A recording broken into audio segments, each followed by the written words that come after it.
길을 가다 보면 막히는 경우가 있습니다. 반드시 이유가 있습니다. 후리에에서 65마일, 70마일 가야 되는데 30마일, 40마일 가는 차 때문에 후리에가 콱콱 막히는 경우도 있고요. 타이어가 펑크 나서 막히는 경우도 있습니다. 사고가 나기도 하고요. 공사 때문에 막히는 경우도 있습니다. 성도가 신앙의 여정을 따라서 길을 쭉 가는데 그 신앙의 여정의 길도 막히는 경우가 있습니다. 왜 막힐까? 쭉쭉 후레이처럼 뻗어나가면 좋은데 왜 막힐까? 그런데 불신자와 틀린 게 있습니다. 성도는 적어도 우리의 길이 막히는 이유와 조건에 대해서 그것을 환경에 따라서 확인하려고 하지 않습니다. 이 길이 막히는 이유를 하나님에 의하여 왜 길이 막힐까를 찾으려고 애를 씁니다. 결론적으로 말하면 하나님이 길을 막는 경우도 있다. 하나님이 길을 막게 되면 우리는 우리의 계획을 포기해야 됩니다. 내 생각도 내려놔야 되고요. 내 판단도 잠시 중단해야 됩니다. 사도행전 20장에 보면 바울이 빌립보에서 드로아 지역으로 이동을 합니다. 그때 일어나는 광경을 지난주에 설교 말씀에서도 언급을 했었습니다. 이틀, 3일이면 가는 길입니다. 바다를 통해서 배를 타고서. 그 성경에 보면 5일이 걸렸다. 그 바다에서 죽을 고생을 한 겁니다. 그리고 드로아에 도착을 했습니다. 바울의 계획이 완전히 무너진 겁니다. 바울은 드로아에서 상황 전개를 쭉 살펴보면 드로아라는 지역에서 7일 동안 머물 이유가 없습니다. 빨리빨리 목적지까지 가야 될, 움직여야 될 그런 여정입니다. 어쩔 수 없이 몸의 피곤도 느끼고 탈진 상태에서 드로아에 도착했기 때문에 7일 동안을 머물렀습니다. 하나님이 시간을 묶어 놓았습니다. 그리고 마지막 저녁, 주일날 저녁에 복음을 전하고 그 다음 날 드로아를 떠날 계획을 잡습니다. 그때 바울의 설교가 길었다 그랬습니다. 그 다락방 3층에서 설교를 듣던 유도란 청년이 바울의 설교를 듣다가 떨어져서 죽는 사건이 일어났다. 예배 도중에. 그리고 그 죽은 사람을 이 바울이 살리는 역사가 또 일어납니다. 묘한 일입니다. 하나님이 길을 막았는데 마지막 예배를 드리는 도중에 죽었던 사람이 일어나는 신기한 초자연적인 슈퍼 초자연적인 역사가 드로아 지역에서 일어났습니다. 그 결과를 성경이 짤막하게 묘사를 합니다. 20장 12절 보십시오. 사람들이 살아난 청년을 데리고 가서 적지 않게 위로를 받았더라. 적지 않게 위로를 받았다고 하는 것은 엄청나게 위로를 받았다. 그 청년이 살아나는 현장을 예배를 통해서 봤던 예배드렸던 성도들에게도 큰 위로가 되고요. 이 청년이 살아났던 이 사건이 드로아 지역에 번져나가기 시작을 했다. 이 사건 하나로 드로아의 부흥운동이 시작되고 있었다. 어떤 위로일까요? 여기서 적지 않게 위로를 받았다 그러는데 어떤 위로를 받았다는 건가요? 간단합니다. 하나님은 죽은 자도 살리시는 분이다. 기적을 일으키시는 분이다. 내 상황을 보니까 이거 아무것도 아니다. 내 처지를 보니까 아무것도 아니다. 내가 병이 걸려서 너무 힘들고 지친데 이 지치는 것도 죽은 자를 살린 현장에 있어서 위로를 받았으니까 목격한 거 아닙니까? 내가 당하는 악조건과 환경은 아무것도 아니구나. 그런 위로를 받았다. 그런 은혜의 위로를 받은 겁니다. 예배드리는 사람들, 들어와 온 지역의 사람들이 유두고 청년을 보면 그런 위로를 받고 있었다. 아무것도 아니구나. 하나님은 죽은 자도 살리시는구나. 내 형편과 처지가 이거 정말로 아무것도 아니다. 이런 큰 위로를 받은 겁니다. 하나님이 시간을 지연해서, 하나님이 바울의 계획을 중단시켜서 드로아에 묶어놔서 이런 드로아 전 지역의 부흥의 역사가 일어나게 했다. 참 이상하지요. 이것이 바울이 드로아에서 말씀을 전했던 마지막입니다. 바울은 이날 이후로 드로아를 다시 컴백하지 못합니다. 그 역사를 잘 알죠. 예루살렘으로 가서 체포당해서 죄수의 몸으로 로마로 향합니다. 그리고 로마에서 순교합니다. 성도들이 그 순간은 몰랐겠죠. 예배드리면서 바울이 다시 돌아올 거라고 생각했을런지도 몰라요. 그렇게 생각했을 거예요. 그러나 역사는 그렇게 흘러가지 않는다. 순간순간을 최선을 다해야 될 이유입니다. 성도가. 오늘 권사님, 사모님 모시고 오면서 그런 얘기 했습니다. 뭔 비행기 사고가 이렇게 많이 납니까? 한국에도 비행기 사고 나서 다 죽었잖아요. 워싱턴 DC인가 거기는 뭐 헬기하고 추락을 해가지고 몽땅 죽었습니다. 꿈나무, 피겨스케이팅 뭐 이런 젊은 친구들도 사라졌어요. 또 필라델피아인가? 그 사고 나가지고요. 한치 앞을 몰라요. 하나님이 길을 막으면 결과가요. 어떤 경우는 몇 초, 몇 분 사이에 드러나기도 하고요. 하루 이틀, 한 달, 1년 후에 드러나기도 하고 수십 년 후에 드러나기도 한다. 하나님이 길을 막는 데는 이유가 있다. 그래서 매 순간 하나님 앞에 특별히 예배 드릴 때는 이것이 마지막이라고 생각하고 최선을 다해야 됩니다. 아니 성경에도 로마서 12장에 예배 드리는 태도를 그렇게 말하지 않습니까? 산 제물로 드려라. 예배 드릴 때마다. 그것이 하나님이 받으시는 영적 예배니라. 하나님이 길을 막았는데 바울에 의해서 하나님에 의해서 바울을 하나님이 그 시간 그 장소를 사용하셔가지고 드로아 전 지역에 하나님의 은혜의 복음이 증거되게 하는 부흥의 역사가 일어났다. 그래서 막히는 일로 너무 가슴 아플 이유도 없다. 죽은 자를 살리신 하나님이 우리에게 계시기 때문이다. 시선이 거기에 고정되는 거잖아요. 이 사건을 보면 내 상황을 보면 돌파구가 보이지 않는데 이 청년을 보면 죽었다고 살아나게 하신 하나님 앞에 시선이 고정되는 위로를 우리가 받고 있는 것은 놀라운 축복이고 은혜입니다. 이날 이후로 바울은 드디어 드로아에서 앗소라는 지역으로 이동하기 시작을 합니다. 20장 13절 보십시오. 우리는 앞서 배를 타고 앗소에서 바울을 태우려고 그리로 가니 이는 바울이 걸어서 가고자 하여 그렇게 정하여 준 것이라. 여기 잘 보십시오. 주어가 우리입니다. 이 우리 안에는 바울이 포함이 되어 있고 사도행전의 저자인 누가도 포함이 되어 있습니다. 그리고 다른 또 동역자들도 함께 있습니다. 어떤 동역자들이죠? 사도행전 20장에 보면 예루살렘이 공궁에 처했습니다. 그래서 바울이 개척한 교회의 구제 헌금을 가지고 같이 동행하는 교회의 대표들입니다. 이 사람들이 같이 이제 움직여 가는 거예요. 앗소라는 지역으로 가려고 하는데 특이한 것이 바울은 이 동행자들과 의도적으로 떨어집니다. 같이 안 가겠다는 거예요. 바울은 스스로 걸어가겠다. 예? 여기 앗소까지의 거리가 드로아에서 앗소까지 거리가 마일로 하면 40마일 길입니다. 그 길을 혼자 걸어가겠다는 거예요.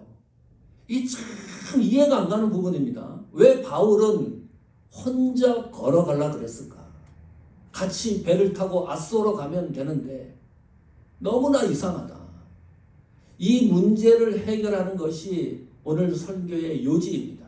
여기에 하나님이 우리에게 전달해 주시려고 하는 메시지가 있습니다. 그런데 더 답답한 거는 성경의 이유를 설명하지 않습니다. 바울이 왜 혼자 걸어서 앗소까지 40마일 길을 걸어가려고 했는지 그 내용을 설명하지 않습니다. 그래서 퍼즐처럼 구절구절들을 잘 살펴서 퍼즐을 완성을 해야 바울이 왜 혼자 걸어가게 된 이유와 원인을 찾을 수가 있습니다. 여기 앗소라는 것은 터키 서부 지역 항구 도시입니다. 여기에는 철학 사상이 왕성했는데요. 우리가 잘 알고 있는 철학자들 플라톤, 또 플라톤의 제자가 아리스토텔레스입니다. 이런 철학자들이 철학을 가르쳤던 장소이기도 합니다. 그 지역을 걸어가는 거예요. 그런데 바울이 여기서만 이런 일을 한 게 아닙니다. 전에 기억나실 거예요. 아테네에서 고린도까지 걸어간 일이 있습니다. 또 동행자들과 떨어져 가지고 바울이 걸어서 간 일이 많지는 않지만 2번이 있는데 이렇게 혼자서 동행과 떨어져 가지고 여기와 아테네에서 고린도까지는 52마일 거리를 혼자 또 걸어간 일이 있다. 자, 그 이유가 뭘까? 그래서요, 이 앗소에서 드디어 이제 만납니다. 바울이 걸어가서 또 다른 일행들은 배를 타고 가서 앗소라는 지역에서 만나요. 그 다음에 어떻게 해야 될까요? 목적지까지 빨리빨리 가야 되니까 20장 14절 15절 보십시오. 이렇게 기록됩니다. 바울이 앗소에서 우리를 만난다 그랬죠. 배를 타고 왔던 사람들과 같이 드디어 만났습니다. 그래서 배에 태우고 마들레네로 가서, 이 지역 이름은 우리가 너무 어려우니까 지역 A 지역 B 지역으로 계속 옮겨가는 것만 확인해 보십시오. 15절에도 보면 마들레네에 가서 정착하는 게 아닙니다. 바로바로 떠나는 거예요. 거기서 떠났습니다. 이튿날 기어 앞에 오고 또 그 이튿날 계속해서 사모에 들르고 또 그 다음날 밀레도에 이르니라. 어떤 느낌을 받나요? 14절 15절. 리듬 타는 것 같다. 경쾌하다. 군더더기가 없습니다. 쭉쭉쭉 한 방향으로 계속해서 빨리 움직이는 장면을 느낄 수 있습니다. 스톱하는 게 아닙니다. 한 군데 지역에 머무르는 게 아닙니다. 그냥 거쳐서 밀레도까지 쭉쭉 한 방향으로 움직이고 있는 것을 느낍니다. 그것도 리듬을 타듯이. 16절 볼까요? 목적지와 이유가 있습니다. 바울이 아시아에서 지체하지 않기 위하여 에베소를 지나 배 타고 가기로 작정하였으니 이는 될 수 있는 대로 오순절 아래 예루살렘에 이르려 급히 가밀어라. 원인과 이유, 바울이 왜 이렇게 빨리빨리 움직여야 되는 거에 대해서 사도행전 20장 16절이 그거에 해답을 제공해주고 있습니다. 예루살렘입니다. 목적지가 하나 확인했고요. 또 하나는 오순절 기간 동안에 가려고 하기 때문입니다. 오순절이 무슨 절기입니까? 구약에는 6월절 아시죠? 출애굽한 그때를 지키기 위한 절기가 6월절입니다. 6월절로 50일 되던 그때가 바로 오순절입니다. 구약식 오순절입니다. 신약은 어떤가요? 예수님이 부활하고 50일째 되는 날, 그때가 오순절 기간이에요. 그러면 바울이 지금 밀레도에 머물고 있는데 밀레도까지 며칠이 걸렸을까요? 약 따져보면 25일이 걸렸습니다. 그럼 25일이 이 바울이 이제 급해지는 거죠. 빨리 오순절이 끝나기 전에 예루살렘으로 들어가서 이 오순절을 지키기 위해서 수많은 사람들이 예루살렘에 모였을 거 아닙니까? 그럼 복음을 전할 수 있는 기회가 찬스가 많이 있으니까 빨리 가려고 하는 거예요. 오순절. 그 다음에 또 하나, 구제 헌금을 가지고 가니까 이걸 하루라도 속히 빨리 예루살렘 총회로 가지고 가야 구제받는 효과가 있으니까 그런 이유 때문에 바울은 예루살렘으로, 그리고 오순절 기간이 끝나기 전까지 가려고 급히 움직이는 장면들을 성경이 동기적으로 계속 묘사하고 있습니다. 막 움직이는 게 막 심장이 뛰잖아요. 그런데 결정적 이유가 있습니다. 바울이 예루살렘으로 가려고 하는 이 결정적 이유가 바울을 움직이게 했던 동력입니다. 사도행전 20장 22절 한번 보십시오. 같이 읽겠습니다. 보라, 이제 나는 성령에 매여 예루살렘으로 가는데 거기서 무슨 일을 당할는지 알지 못하노라. 자, 그러면 바울이 예루살렘으로 향하여 가려고 하는 것은 누구의 의도입니까? 바울 자신의 계획과 결정입니까? 성령에 의하여 움직이는 겁니까? 성령에 의하여 예루살렘으로 가려는 거예요. 그거를 바울이 눈치챈 겁니다. 내가 지금 예루살렘으로 움직이는 것은 성령에 매여서 억지로 간다는 거예요. 명료하게 얘기를 하면 내 계획과 관계없이, 내 생각과 판단과 관계없이 나는 예루살렘으로 갈 수밖에 없는 이유가 성령에 의하여 내가 움직이고 있기 때문이다. 23절 보면 그 사도행전 20장 3절 한번 보십시오. 이런 기록이 있습니다. 거기 석 달 동안 있다가 배 타고 수리아로 가고자 할 그때에, 그랬죠. 바울이 계획은 어디, 예루살렘이 먼저가 아닙니다. 어디를 먼저 가려고 계획을 했어요? 수리아로 가려고 그랬어요. 수리아에는 왜 가려고 그랬을까요? 그 수리아에 안디옥 교회가 있습니다. 이 안디옥 교회는 바울과 어떤 관계입니까? 그 안디옥 교회가 바울을 선교사로 파송한 교회입니다. 당연히 그 교회 가가지고 성도들과 만나서 회우하고 선교 보고하고 1차 선교여행, 2차 선교여행 때는 그렇게 했거든요. 그리고 예루살렘으로 갔는데 이런 결정을 가지고 바울이 움직이다가 이 결정이 다 사라집니다. 수리아 안디옥으로 가려는 이 계획이 변경이 됩니다. 예루살렘으로 직접 가려고 하는 거예요. 우리가 확인했듯이. 이유가 뭘까요? 성령의 감동에 의해서입니다. 수리아 안디옥 교회로 가는 것이 아니라 예루살렘으로 가려고 하는 원인과 이유가 여기에 있다. 혹시 신앙생활 하다가 하나님에 의해서 기도하는 도중에 또 성령의 감동을 받고 내 생각, 계획, 판단을 포기하신 일이 있습니까? 잘 그 신앙의 여정을 되돌아보십시오.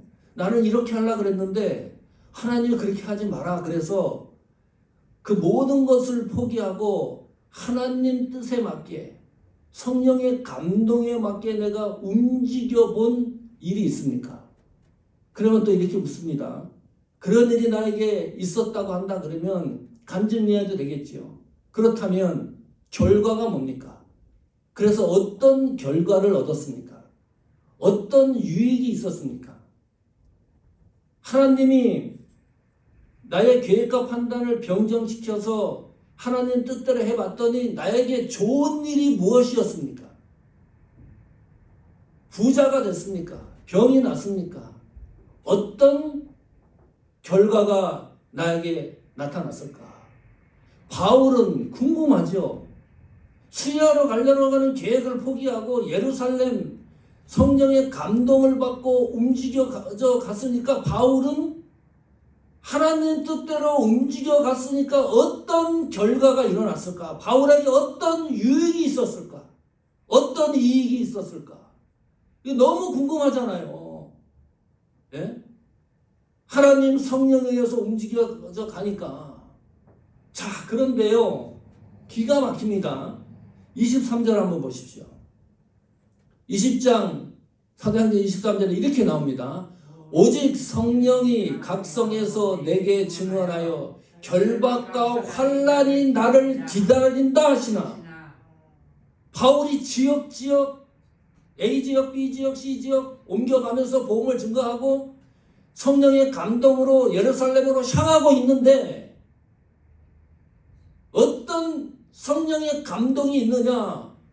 너 예루살렘으로 도착을 하면 이런 일들이 일어날 거다. 결박이 뭡니까? 체포당하는 겁니다.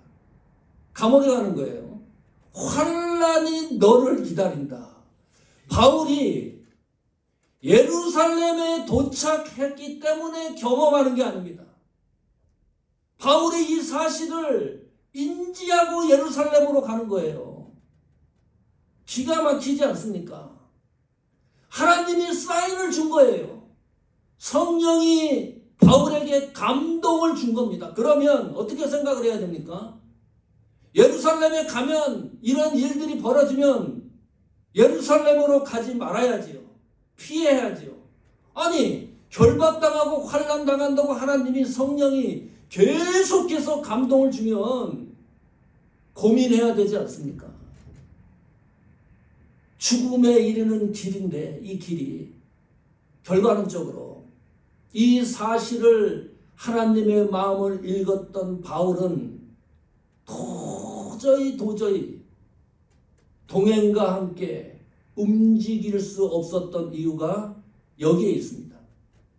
하나님 앞에서 이 문제를 진지하게 풀어나가야 되겠다. 어떻게 이런 일이 일어날 수가 있는가? 사역을 감당해야 되는데 결박하고 환란이 기다린다고 하니 하나님이 이 문제를 피해야 되는 겁니까? 아니면은 예루살렘까지 가야 되는 겁니까? 하나님 앞에 묻고 기도하고 하나님이 말씀하신 걸 듣고 그럴 시간이 필요했을 것이다. 사역적인 문제이기 때문입니다. 간혹 수요일 날 저 혼자 기도할 때가 있습니다. 이 텅 빈 예배당에. 그러면 그때는 제가 수요 기도회를 인도하는 게 아니고 기도의 내용도 거의 하지 않습니다. 기도하면서 하나님이 나를 향해서 어떤 말씀을 하실까? 하나님 음성을 들으려고 애를 씁니다. 늘 혼자 조용히 기도할 때 결론이 뭐냐? 담대함이 생깁니다. 하나님이 힘을 주십니다. 하나님이 능력을 주십니다. 마태복음 10장 1절에도 보면요. 목사라고 성도들의 양적으로 부흥이 급하게 일어나지 않고 그러면 지치지 않을 리가 있겠습니까? 목회자도 지칩니다. 하나님이 힘 주시고 담대함 주시고 권능을 주지 않으면 하루하루 매주일 설교하는 것도 애를 먹습니다. 제 설교가 한 500명, 1000명, 어떤 경우는 2000명, 3000명 있다고 생각하고 매주일 저는 그렇게 설교를 하는 거예요. 장로님도 저한테 초창기에 부탁을 하셨고 모르는 일입니다. 한 가지 분명한 건 하나님이 힘을 주신다. 마태복음 10장 1절에 보니까요. 맞습니다. 예수님이 12 제자를 부르고 그들에게 권능을 주시니라. 그 힘으로 감당하는 겁니다. 그 힘으로 사역과 하나님이 주신 것을 이어나가는 겁니다. 바울이 결박과 환란이 나를 기다린다고 하는데 예루살렘으로 향하는 것을 보십시오. 우리가 확인을 했습니다. 예? 이 아소에서 지역을 경쾌하다 그랬잖아요. 리듬이. 아니 가면은 결박과 환란, 죽음에 이르는 길인데 이렇게 발걸음이 가벼울 수가 있을까? 이렇게 리듬감이 있을까? 성령이 하시는 일을 직감했기 때문입니다. 이 사실에 대해서 바울이 이렇게 고백하고 있습니다. 사도행전 20장 24절 보십시오. 같이 읽겠습니다. 내가 달려갈 길과 주 예수께 받은 사명 곧 하나님 은혜의 복음을 증거하는 일을 마치려 하면은 나의 생명조차 조금도 귀한 것으로 여기지 아니하노라. 멋있지 않습니까? 내가 달려갈 길, 내가 이 지구에서 살아가는 동안 나에게는 하나님이 나에게 주신 사명이 있다. 나는 그 사명을 목적하고 움직이는 주의 종이다. 그 사명이 뭡니까? 하나님 은혜의 복음을 증거하는 일이다. 그 일을 위하여 성령이 나를 밀쳐내고 성령이 나에게 담대함을 주고 성령이 나에게 능력을 주기 때문에 그 일을 마치려 하면은 나의 생명이 조금도 두렵지 않다. 이런 고백을 하는 거예요.